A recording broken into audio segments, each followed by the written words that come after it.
श्री स्वामी समर्थ. सर्व आत्म्यांना माझा नमस्कार.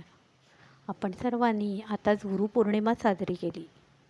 गुरुपौर्णिमा म्हणजे नेमकं काय, तर आपण सर्व गुरूंना म्हणजेच आपल्याला कळायला लागल्यापासून ज्यांच्याकडून आपल्याला शिकायला मिळतं, जसं शाळेतले गुरु, कॉलेजमधले गुरु, तसंच व्यावहारिक कर्म करताना देखील काही व्यक्तींकडून आपण आपल्या आयुष्यात काही ना काहीतरी धडे घेतच असतो.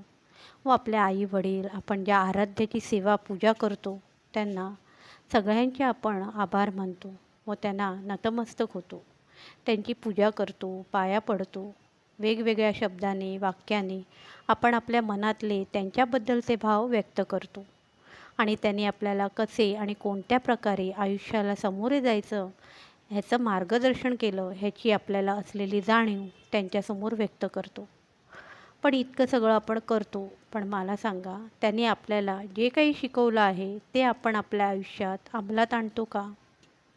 कारण जर खरंच आपल्याला आपल्या गुरुबद्दलचा आदर आहे, तर त्यांनी जे काही आपल्याला शिकवलं आहे ते आपण आपल्या वागणुकीतून आचरणात आणणं गरजेचं आहे.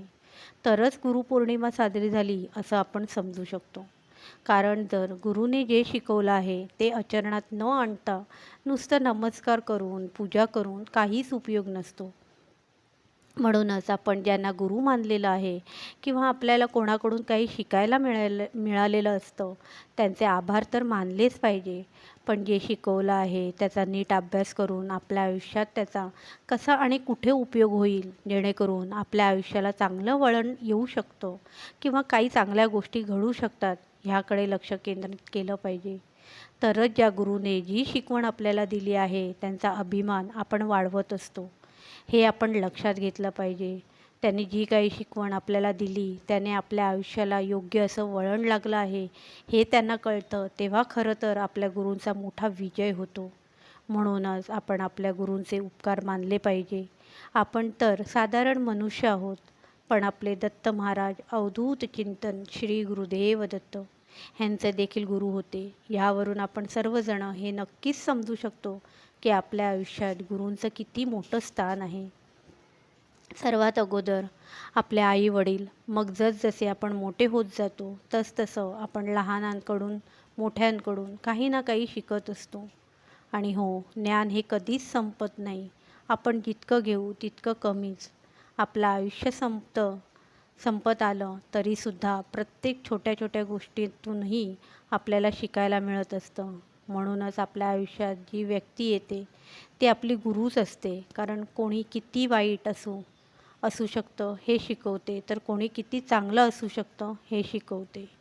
म्हणजेच जिथे प्रकाश आहे तिथे अंधार आहे आणि तो असणारच. म्हणूनच प्रत्येकाला गुरुची गरज भासते, जेणेकरून आपल्याला हे शिकायला मिळतं की आपण अंधारावर कसा विजय प्राप्त करू शकतो किंवा दोन्हींमध्ये संतुलन कसं ठेवू शकतो. ही तर खूप मोठी प्रक्रिया आहे आणि जर आपण ही गोष्ट शिकलो, मग आपल्याला आयुष्यात कोणत्याच गोष्टींचा त्रास होणार नाही. ह्या सर्व गोष्टी आपल्याला आपल्या गुरूंकडून शिकायला मिळतात. अजून खूप काही आहे, पण त्या गोष्टी आपण जसजसे आयुष्य व्यतीत करत असतो तसतसे समजायला सुरुवात होते. आपली स्वामी आई परब्रह्म आहे. ह्या गुरुला एकदा आपण नतमस्तक झालो की समजा आयुष्यातल्या सगळ्या गोष्टी आपल्यासमोर नतमस्तक होतील. इतकी ताकद आहे आपल्या स्वामी माऊलीमध्ये. श्री स्वामी समर्थ.